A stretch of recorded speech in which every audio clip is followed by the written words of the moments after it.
Hello बच्चों, let's read the question. So question says that phenol associates in a benzenes to a certain extent in a dimerization reaction. A solution containing 0.02 kg of phenol and 1 kg of benzene has a freezing point depressed as 0.69 Kelvin and hence the degree of association of phenol dimerized will be. Kf value is given for that benzene, that is 5.12 Kelvin kg per mole. देखो क्या बोला गया है कि अगर हम benzene एक solvent है, तो उस बेंजीन में जब हम फिनोल को डिसॉल्व करते हैं तो क्या होता है, डायमराइजेशन हो जाता होगा, हाइड्रोजन बॉन्डिंग बन जाता है। तो हाइड्रोजन बॉन्डिंग बन के अगर आपने आपके पास 2 फिनोल लिया तो आपको 2 फिनोल ना दिख के दोनों कंबाइन हो जाएंगे, दोनों कंबाइन होके आपको क्या दिखेंगे, एक फिनोल दिखेगा। तो क्या ये 100%, जैसे मान लो 100 मॉलिक्यूल्स लेके 100 के 100 सारे मॉलिक्यूल्स डायमराइजेशन होगा या उसके कम होंगे, तो वो आपका डिग्री ऑफ डिसोसिएशन बताता है। ठीक है, यानी आई वांट ऑफ फैक्टर बताना, degree of association, dissociation he association. तो उसके लिए फॉर्मूला हम क्या पढ़ते हैं, want of factor is equals to होता है 1 plus of 1 by n minus of 1 into alpha. तो n क्या होता है, नंबर ऑफ कितना, यहाँ पे आपके पास कितने एसोसिएट हो रहे हैं, कितने आपके पास, तो यहाँ पे साफ साफ लिखा है डायमराइजेशन। डायमराइजेशन मतलब 2 मॉलिक्यूल्स एसोसिएट हो रहे हैं, हो सकता है 3 भी हो जाए, 4 भी हो जाए, तो वो है नंबर ऑफ एन का वैल्यू बताता है। तो 1 प्लस ये 2 आपके पास एसोसिएशन हो रहे हैं, तो ये आ गया 2 माइनस 1 इंटू अल्फा, यानी ये क्या बन जाएगा एक्चुअल में, ये आपका माइनस हाफ, तो 1 माइनस ऑफ अल्फा बाय 2 ये अल्फा है, तो 1 फैक्टर कहां से निकलेगा।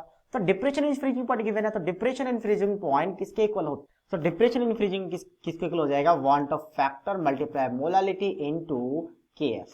तो depression in freezing point directly given है आपका 0.69 इज इक्वल टू आई, और मोलालिटी आपका, मोलालिटी क्या है, तो molality number of moles of solute होता है। तो सॉल्यूट यानी कि फिनोल, तो फिनोल का नंबर ऑफ मोल्स कैसे निकालेंगे, P4 फिनोल मान देते हैं। तो मास आपका किस में लेना चाहिए, तो मास आपका ग्राम में लेना चाहिए, तो 1000 से हम क्या करेंगे, मल्टीप्लाई करेंगे ताकि ग्राम में आ जाए मोलर मास। तो मोलर मास के लिए फिनोल का फॉर्मूला क्या होता है, C5H5OH, ये होता है फिनोल। तो कार्बन का 12 होता है, हाइड्रोजन का 1 होता है, ऑक्सीजन का 16 होता है। तो सबको ऐड करेंगे, सबको ऐड करने के बाद कितना आ जाता है, 96 आ जाता है। ठीक है, 96 है, तो इसका मतलब नंबर ऑफ मोल्स आ गया 0.02 मल्टीप्लाई 1000 और डिवाइडेड बाय आपका आ जाएगा ये 96 इनटू, अच्छा ये तो नंबर ऑफ मोल्स है, तो मोलालिटी के लिए number of moles divided by mass of the solvent in KG. तो केजी में एक केजी डायरेक्टली गिवन है, तो डायरेक्टली 1 हो जाएगा। और के वैल्यू कितना गिवन है, तो के वैल्यू गिवन है आपके पास यहाँ पे, दैट इज 5.12। तो यहां से हमें निकालना आई का वैल्यू, तो आई क्या हो जाएगा आपका, इसको एक काम करते हैं मल्टीप्लाई कर लेते हैं, तो आपके पास 2 0 खत्म हो जाएगा, 2 बन जाएगा, तो 20 बन गया। तो अब आई हो जाएगा 96 इंटू 0.69 डिवाइडेड बाई 5.12 मल्टीप्लाई कितना हो जाएगा 20। तो हमें इसे डिवाइड करना है, तो डिवाइड करने के बाद ये वैल्यू आ जाता है 0.633। हमें तो अल्फा निकालना है, और अल्फा क्या है, 1 माइनस ऑफ अल्फा बाय 2, तो मतलब हमें इसको उधर लेके जाते क्रॉस मल्टीप्लाई कर लेते हैं। तो अल्फा बाय 2 क्या हो जाएगा, अब हम 0.633 को, यानी कि 0.633 अगर सब्ट्रैक्ट हो जाए 1 से तो कितना आएगा, तो 0.633 को सब्ट्रैक्ट कर लेते हैं, सब्ट्रैक्ट के बाद आता है 0.367। ठीक है, ये वैल्यू आ जाता है 0.367। तो अब इसका डबल करना है, अगर हम इसका डबल करेंगे तो आंसर आ जाएगा। तो डबल करने से आंसर कितना आएगा आपके पास, इसका डबल अगर करें हम एग्जैक्टली तो कितना हो जाएगा आंसर, लेट मी कैलकुलेट।